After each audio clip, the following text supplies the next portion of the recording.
Hello everybody, Splash here and welcome back to a brand new video to my channel, and this is going to be my very first Minecraft video ever. I just decided to make a quick tutorial. I don't want to go ranting on too much, but today I'm going to talk about getting started if you want to make a KitPVP for your very own server. Now KitPVP is basically where you make a huge multiplayer arena, and you can also add in shops, some rooms that you can rent out, and basically you just fight off players, earning more money and getting the best kit out there and being the best player in the arena. But sometimes everyone won't have the exact kit PvP that you have in mind and that you would love to start playing, so why don't you make your own? So here I'm just going to talk about the basics on making your very own kit PvP server. So without further ado, let's get straight into this. Right, so right now we are about to make the world that we are going to be making our kit PvP. So right now what you gotta do is just enter whatever world name you want. It's not really that special unless you want to label which world you know is the kit PvP world. So let's quickly head into game mode. So what you want to do is go on creative and do whatever difficulty you want and choose any texture packs you want. Right now I'm just gonna leave it onto the default Minecraft texture pack. Online game, I'm gonna turn that off so just in case no one else can join, or just in case I lag out and it'll kind of interrupt my gameplay. We're gonna hit no more options. Do whatever seed for the world generator you want. You can leave these. All of these you can just leave. Do whatever you want with them. But right now we're gonna hit on super fat world. You don't have to do this, but I highly recommend it. We're gonna go customize, and we're gonna edit this. I'm gonna bring it quite about 40, so it can have a good length, and we'll also have just a flat landscape that we can make it on. Now my best recommendation for a biome is jungle, because it makes the grass look greener than all of these biomes. Yeah, I think it's just the best. All it does is just makes your jungle green, and no villages, because I don't really like having villages in the world. So we're just gonna turn village and all these off. You can do whatever you want, but this is just my recommendations. Now we go to trust players. Make sure you guys turn that off, because so no one can break blocks and all that. You can deal with these. I'm just gonna turn these off. I'm gonna go on game options, and you guys can do whatever you want with online game. And when you do that, you can do invite only or allow friends of friends. So invite only is where people can join your session whenever they want if you're in an online game, and allow friends of friends is just if you put in the friends only tab or the invite only, their friends can join. So yeah, I'm just going to turn that off. We're obviously going to have player versus player because that's what PvP means, so we're going to keep that on. Now we're going to turn on host privileges, and yeah, because it gives the host cheats in that, so they can go in creative while the other players can go on survival. Now what I'm going to do, I'm going to turn off daylight cycle, turn off weather cycle, keep inventory for now, turn off mob spawning so no of the animals can get in my way or slime. We're going to turn off mob griefing just in case someone spawns like a creeper, and that means that the explosion will not do anything to your map. We're going to turn off mob loot because when you kill them they always drop like I don't know, rotten flesh, and it's kind of annoying. Tile drops just in case if I use TNT and all the blocks would just be scattered around, and I don't like that. I'm going to leave natural generation on because that's how people regenerate health. Immediate respawn, you guys can do whatever you want with that. I'll just leave that. Alright, so now that we did our options, we can now create our world. Right, now after it is loaded, we are now inside of our super flat world. So the reason why I turned off daylight cycle, because I like it being day. So what I'm going to do, since when you get on a world, it always starts off at noon. So you're just going to hit set day, and now it's nice and bright and you get to see what the grass really looks like. And as you can see, the glass block I'm holding right now is what the normal plains grass looks like. So that's why I decided to make it jungle, because it looks even more greener. So the main thing about your kit PvP is the arena and the spawn. So right now we're gonna start off with the spawn. This is the first thing that everyone will see. This is what you want to have your rules, your starter kits, and this is where basically everyone is going to spawn. This is the first thing you're going to look at. So let's just quickly make one. You can make one as simple as you like, but right now I'm just going to go with something a bit simple or a bit detailed. I don't know. So yeah, I'm just going to start building right now. Alright, now I have made a simple spawn. So yeah, this isn't really like I said, it is pretty simple. So what I added here was a lectern, which basically shows the rules when everyone spawns. And I also added a beacon right at the bottom. And I gave it speed just so everyone can get around the map faster. So if you guys don't know how to put a spawn point here, so using the host privileges that we turned on before, we're going to go onto host options. I'm going to go down right where it says game mode and it says set world spawn point. So now that's where the spawn point is. If you look on the side, it says the coordinates. Now, the first time they spawn in, that's where they will spawn. But then later on, if they die again, they will not spawn here, but they will spawn within the spawn radius, which is randomly 5 blocks, or how many blocks the spawn radius is away from where the actual world spawn point is. So if you guys don't want that to happen, all you guys gotta do is just go to the spot you want them to be at, and then you can set the spawn point there. Now that we're moving on to kits, I'm going to show you guys a way on how players can obtain kits without breaking or placing any items. So basically, kits are sets of armor, swords, or whatever you put inside for players to use to help them during their KitPVP. That's why it's called a KitPVP. If you do have a KitPVP without any kits, then there's basically no point on calling it a KitPVP. That was a lot of kits that I just said. So basically, it doesn't really have to be a kit. It can be anything you want. But right here, we have a normal kit dispenser. But here, instead of using a kit, because I keep on saying kit, we have just a normal starter iron sword. So here we have a dropper, a ladder, and a button. These 3 are the most essential items if you want a kit dispenser or a item dispenser. You don't really have to use a button. You can also use a lever if you want like food instead of a sword. But the reason why I used a button is because so you don't have to spam the machine. So here we have a dropper with a ladder in front of it. Now the reason because no players can go inside and just take what's inside the dropper, as the ladder hitbox is big enough to cover the dropper for players to get inside. If you can see this very thin black outline, you can see that it's covering the whole entire front of the dropper, and there is no way for players to get inside. And the button powers the dropper for us to receive our item. As we got our starter sword, it's still functional with the ladder in front. You need a ladder. Let's try it with a trapdoor.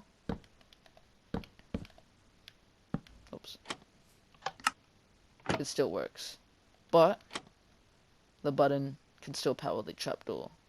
So that's why it is best to use a ladder, or else people can just come in. So how does this work? Basically, you need hoppers, as much hoppers as you want, attached to the dropper. All you gotta do is just place items in here, and place even more items until it fills up. Depending on the item dispenser, determines as much hoppers as you want. What you can also do is get a shulker box. Just pretend this is filled with iron swords, and just break it and place on the top. And there should be iron swords running through these hoppers, and the shulker boxes should be empty. So it's best to fill the shulker boxes up to the top, so then whenever there's an empty space in the hoppers, an item from the shulker box can drop inside. Make sure you place a spare extra just in case these all go empty. So with these, you can have more things than just swords. You can have more weapons, food, more items, armor, and even kits. So we're going to make a kit right now. Since this isn't modded, we cannot use anything other than a shulker box.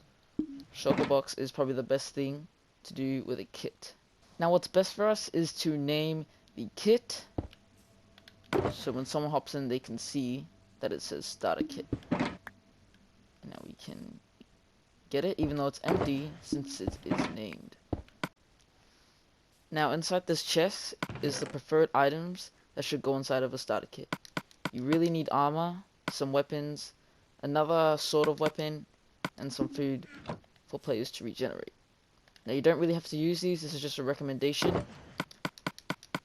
Place them all in your starter kit, and then you can start multiplying.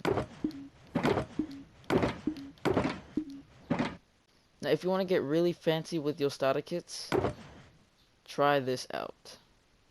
So now we have a starter kit dispenser.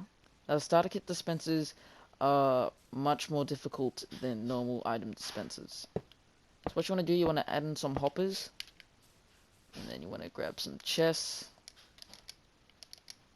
and pop these on top of the hoppers. Preferably double chests, just to add in more space for our starter kits. Now the reason it is more difficult because it takes a while to duplicate all of these starter kits. What you gotta do is just place them all down and then just start breaking them. And then just place them all inside the hopper. Don't forget to leave one. This process is very, very time consuming, but it is worth it. The worst things about these is if the shulker box droppers or dispensers are empty, you're gonna have to refill it over and over again.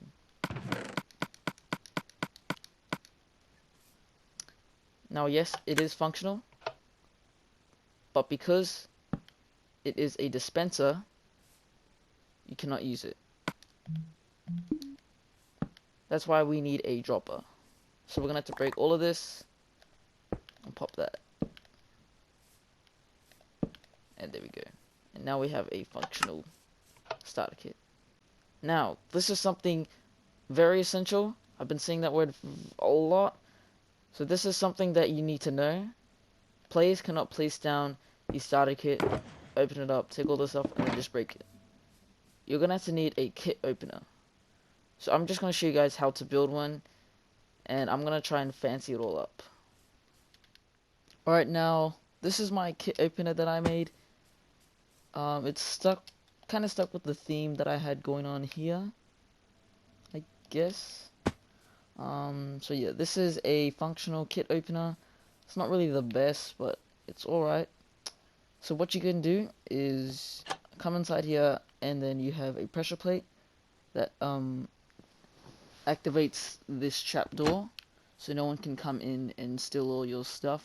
I mean, they probably can steal, like, just try and grab the shulker box. So yeah, and the way to get out is just stand there and walk out. And then even if you go forward, the pressure plate will still be activating that trapdoor. So this is a kit opener. If you want to know how a kit opener works, I'll show you right now. So now that we have our starter kit, we're going to place it in a dispenser, okay? It cannot be a dropper, it has to be a dispenser. The reason why we had the problem before is because it was a dispenser. A dispenser places the shulker box, whereas a dropper just shoots it out. So now we have a dispenser with a starter kit. You can press this button, and now it just places for us. And oh, whoops. So now we have placed our starter kit without anyone actually placing the block. The dispenser did it itself. And we also have a lava flowing down without touching us. And now we have a dispenser. Wait, let's just pretend we took our items. We use our dispenser, and the starter kit will shoot into the lava. And then it just continues flowing down. Without the lava hitting us, and without moving, it's just done straight away. Places the blocks, destroys it. Gone. And then you can just walk back out with your items and enter the PvP area. If you guys do like the design, smash a like button if you want a full glimpse at it. You can make more than one if you're happy to. So yeah. Alright, so we're just gonna make a simple one. So what you want to do is place blocks. So this is just a placeholder. You do not have to use glass. I'm gonna place a dispenser and a piston. Doesn't matter which way it is.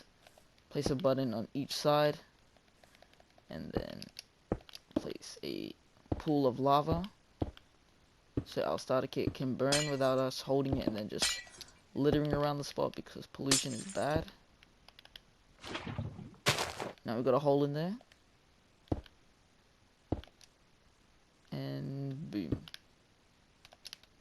If that was too fast, you can just pause the video and then just try and keep up. It is a very, very simple concept.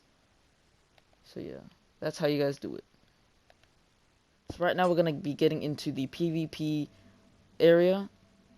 I'm not actually going to be building a full-on Black Ops 2 map. I'm just going to build the entrance and exit, and I'm also going to try and work on the currency that you guys should have. So right now I've already made the entrances. Here we have a very simple entrance that links in with my theme, because it's best to have a KitPVP map that aligns with your way or designs that your PvP looks. So here we have a trapdoor and a pressure plate. You go inside and then there. But you guys can also, but if you want to use this, you have to place trapdoors right there.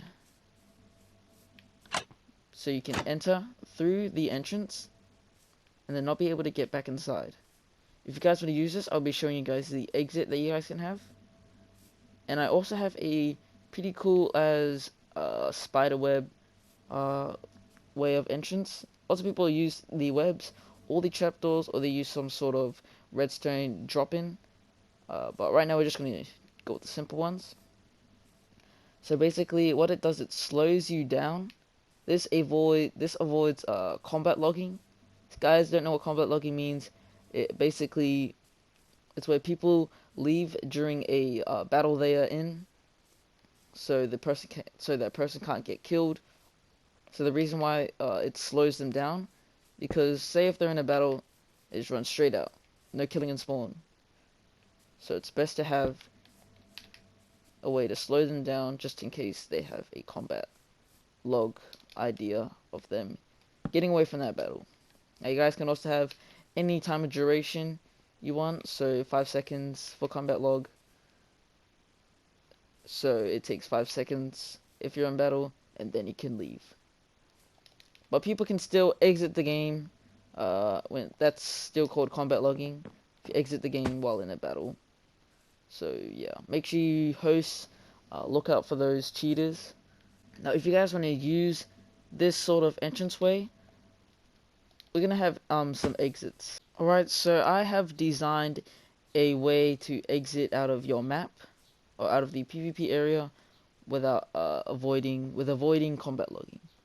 So all you're gonna do is press this button, and then you can hop out. Now there's a delay. So here is the redstone. It is very, very, very, very, very simple.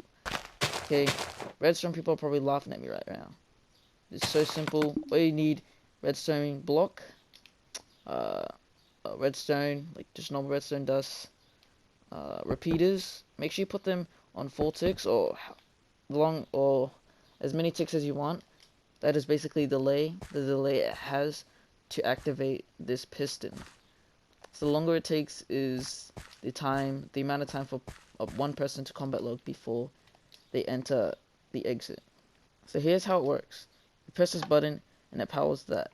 And then it slowly goes through all of this, and then it powers this redstone block, powers the piston that has a redstone block powering this sticky piston that's pushing this staircase up. Now, since the piston is being powered, the redstone block will move over on this side. Since there is no redstone block under this piston, this will go down. So that's why it's best to power the piston so the redstone block can move away, which will deactivate this piston. So that is a way of an exit. You guys can get creative, do whatever you guys want. This is just a way I've used. And then at the end you can have an end portal, or you can have a way leading back to spawn. So yeah. Alright, so now we're moving on to currency, and I believe these are the best ways of currency inside of a KitPVP. Now the reason why is because you can craft a gold nugget into a gold ingot, and you can soon later on craft it into a block of gold. Now you can use gold nuggets currency for lower items, and then you can have currency for gold ingots with medium or average items, and then have gold blocks for the best items in the game.